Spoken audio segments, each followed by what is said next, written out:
पहले एपिसोड की शुरुआत में एक एम्बुलेंस में किसी घायल व्यक्ति की बॉडी दिखाई जाती है और उसमें बैठे पुलिस वाले उसकी मौत पर सट्टा लगा रहे होते हैं।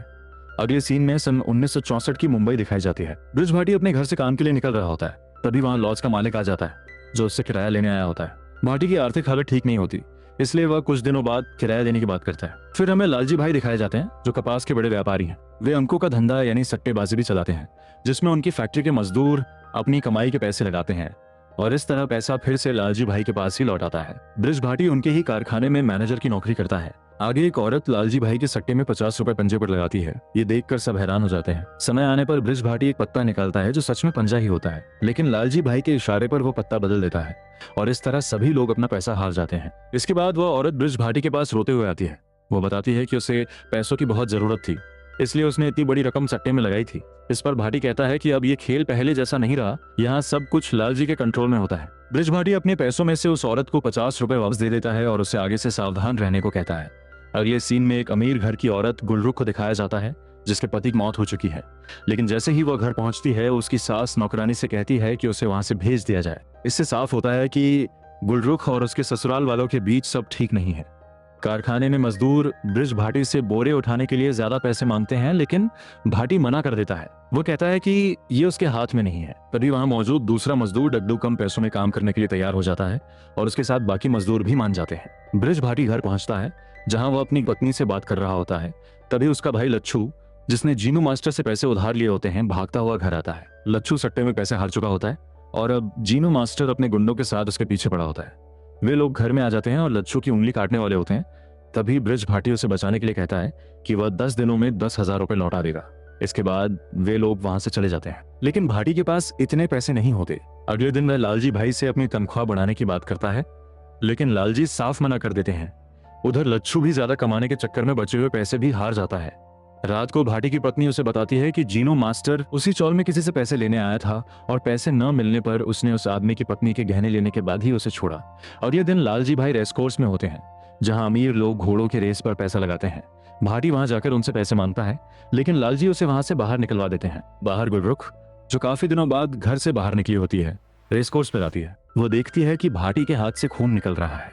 वो उससे बात करती है, जहां भाटी उसे नंबर 1 के घोड़े पर पैसा लगाने की सलाह देता है। वो बताता है कि उस घोड़े के जूते और रकाब काफी घिसे हुए हैं, यानी उसने बहुत प्रैक्टिस की है। गुलरुख उसकी बात मानकर उसी घोड़े पर दांव लगाती है और वो घोड़ा जीत जाता है। इसके बाद ब्रिज भाटी घर जाकर अपनी पत्नी के गहने लेता है और एक सेठ से उन्हें गिरवी रखकर पैसे लेता है। फिर वो अपने भाई डबडू और बाकी लोगों के साथ मिलकर अपना खुद का सट्टा शुरू करता है, जिसमें जीतने वाले को 1 का 9 गुना मिलेगा। शुरुआत में लोग आकर्षित तो होते हैं, लेकिन सिर्फ 4 लोग ही पैसा लगाते हैं। भाटी घर लौटता है जहां चौल में बीसी का सट्टा चल रहा होता है, जिसमें उसकी पत्नी भी काफी समय से पैसे लगा रही होती है, लेकिन इस बार भी उसका नाम नहीं निकलता। भाटी चुपके से वह मटका अपने कमरे में ले जाता है जिसमें पर्चियां रखी होती हैं और देखता है कि सभी पर्चियों पर एक ही आदमी का नाम लिखा है। यहीं से उसे एक आइडिया आता है। अगले दिन वह अपने सट्टे पर जाता है और देखता है कि नंबर 7 पर किसी ने पैसा नहीं लगाया है, यानी अगर 7 नंबर निकला अब सारा पैसा उसी के पास रहेगा। वह कार्ड निकालता है जो सच में 7 नंबर का ही होता है। लोग निराश हो जाते हैं, लेकिन भाटी उन्हें समझाता है कि कैसे सट्टा चलाने वाले अपने हिसाब से खेल चलाते हैं। इसके बाद वो घोषणा करता है कि उसका सट्टा पूरी ईमानदारी से चलेगा। अब कार्ड वो खुद नहीं निकालेगा, बल्कि सट्टा लगाने वालों में से कोई एक कार्ड निकालेगा। इससे लोगों का भरोसा जीतकर सभी उसके सट्टे में पैसा लगाने लगते हैं। उधर लालजी भाई ये सब देखकर अपने एक आदमी को 300 रुपए देकर भाटी के सट्टे में भेजते हैं ताकि वो अलग अलग नंबरों पर पैसा लगाए। अगर उसका नंबर आ गया तो भाटी को 900 रुपए देने होंगे और उसे नुकसान होगा। लेकिन उस दिन भाटी की किस्मत अच्छी होती है और लालजी का आदमी हार जाता है। भाटी समझ जाता है कि हर बार किस्मत साथ नहीं देगी, इसलिए अगले दिन से वह खेल में बदलाव करता है। अब कार्ड दिन में 2 बार खुलेंगे, सुबह ओपनिंग और शाम को क्लोजिंग। इसके अलावा वह नंबरों की जोड़ी भी शुरू करता है, जिसमें सही जोड़ी आने पर 1 का 90 गुना मिलेगा। अब काफी लोग उसके सट्टे में पैसा लगाने लगते हैं। तभी लालजी भाई का आदमी फिर आता है और 400 रुपए ओपनिंग के अलग अलग नंबरों पर, 400 रुपए क्लोजिंग पे और 400 रुपए अलग अलग जोड़ियों पर लगा देता है। यानी अब भाटी के हारने के चांस काफी बढ़ जाते हैं।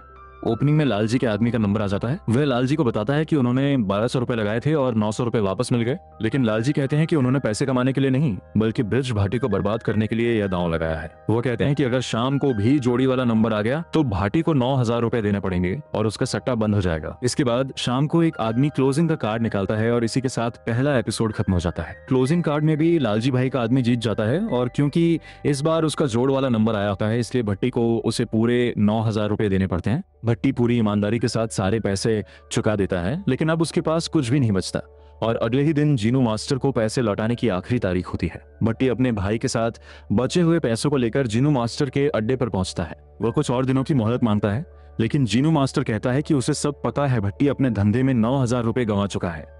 इस पर भट्टी उसे समझाता है कि वो अपना धंधा बड़ा करना चाहता है। वह कहता है कि अब पूरे बाजार में उसकी ईमानदारी की चर्चा है, सबको पता चल गया है कि उसने जीतने वालों को पूरा पैसा दिया है, इसलिए अब और ज्यादा लोग उसके सट्टे में पैसा लगाएंगे और मुनाफा भी बढ़ेगा। इसी बात पे वह जीनू मास्टर से और उधार मांगता है। पैसे मिलने के बाद भट्टी फिर से अपना धंधा शुरू करता है। इस बार वो सिर्फ कपास मार्केट तक सीमित नहीं रहता, बल्कि शहर की अलग अलग टेक्सटाइल मिल्स में भी अपना सट्टा फैलाता है। वो बताता है कि वहाँ के मजदूर अपनी आधी कमाई यूनियन को देने के लिए मजबूर हैं, इसलिए वे जल्दी पैसा कमाने के लिए सट्टे की तरफ आकर्षित होंगे। साथ ही भट्टी एक नया अड्डा कॉलेज के पास भी खोलता है, जहां लच्छू जैसे नौजवान जिन्हें हर दिन कुछ नया चाहिए होता है सट्टा लगाने आएंगे। अब भट्टी खेल में थोड़ा बदलाव करता है। वो कहता है कि अब पत्तों की जगह मटका इस्तेमाल होगा। वो समझाता है कि मटका हर घर में होता है, इसलिए जब भी कोई मटका देखेगा उसे इस खेल की याद आएगी। अब मटके कार्ड रखे जाएंगे और उनमें से कोई भी एक व्यक्ति कार्ड निकालेगा। उधर एक पत्रकार डीपी डिसूजा रेसकोर्स के सट्टे पर आर्टिकल छापना चाहता है, लेकिन उसका चीफ एडिटर मना कर देता है। डिसूजा मायूस बैठा होता है, तभी एक कर्मचारी के जरिए उसे मटका के बारे में पता चलता है और यहीं से उसकी दिलचस्पी बढ़ जाती है। इधर भट्टी अपनी पत्नी और बच्ची के साथ वापस स्टॉल में आ जाता है, लेकिन उसका मटका अभी उतना नहीं चल रहा होता। डब्डू उसे बताता है कि आज भी कोई पैसा लगाने नहीं आया। भट्टी नई तरकीब सोचता है। वह अपनी पत्नी से कुछ पैसे मांगता है। उसकी पत्नी बताती है कि उसने पैसे आटे के डिब्बे में रखे हैं।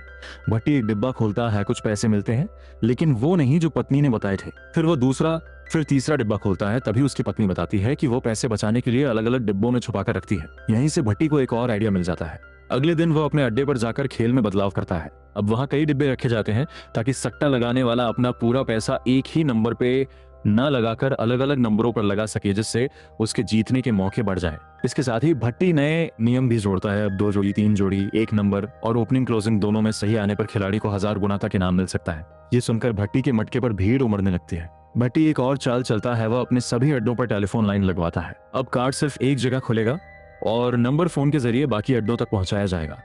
इधर डिसूजा मटका की जांच करते करते एक टेक्सटाइल फैक्ट्री तक पहुंचता है, जहां भट्टी का अड्डा चलता है।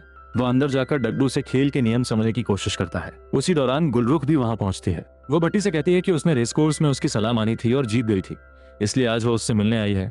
भट्टी उसे मटके के बारे में समझाता है और गुलरुख भी एक नंबर पे पैसे लगा देती है। थोड़ी देर बाद क्लोजिंग पत्ते खुलते हैं और एक आदमी 18,000 रुपए जीत जाता है, लेकिन भट्टी के पास उस वक्त सिर्फ 14,000 रुपए होते हैं। वह ईमानदारी से उसे 14,000 दे देता है और बाकी 4,000 रुपए अगले दिन देने का वादा करता है। इधर डिसूजा अपने एडिटर को फिर कॉल करता है और मटका के बारे में बताता है, लेकिन एडिटर फिर भी खबर छापने से मना कर देता है। तब डिसूजा अपना आर्टिकल किसी और अखबार में छपवा देता है। अगले दिन भट्टी उस आदमी को बाकी के 4,000 रुपए भी दे देता है। इससे उसकी ईमानदारी की खूब चर्चा होती है और अखबार में खबर छपते ही उसका मटका पूरे शहर में मशहूर हो जाता है। अब यह खबर लालजी भाई तक भी पहुंचती है। वो फिर से अपने एक आदमी को भारी रकम देकर भट्टी के पास भेजता है। इस बार वो आदमी अलग अलग नंबरों पर इतना पैसा लगाता है कि अगर वो जीत गया तो भट्टी को पूरे 40 लाख रुपए देने पड़ेंगे। डगडू घबराकर भट्टी के पास आता है, लेकिन भट्टी उसे शांत रहने को कहता है और उस आदमी को सट्टा लगाने देता है। इसके बाद भट्टी गहरी सोच में पड़ जाता है और फिर कुछ बड़े सेठों को फोन करता है। वो उन्हें बताता है कि वो एक बहुत बड़ा दांव लेने जा रहा है और पूछता है क्या वे उसके साथ पार्टनरशिप करेंगे। आखिरकार एक सेठ मान जाता है। भट्टी डगडू को समझाता है कि अब यह सट्टा साझेदारी में खेला जाएगा। अगर जीत हुई तो मुनाफा आधा आधा और अगर हार हुई तो नुकसान भी दोनों बराबर बांटेंगे। और इसी मोड़ पर एपिसोड 2 खत्म हो जाता है।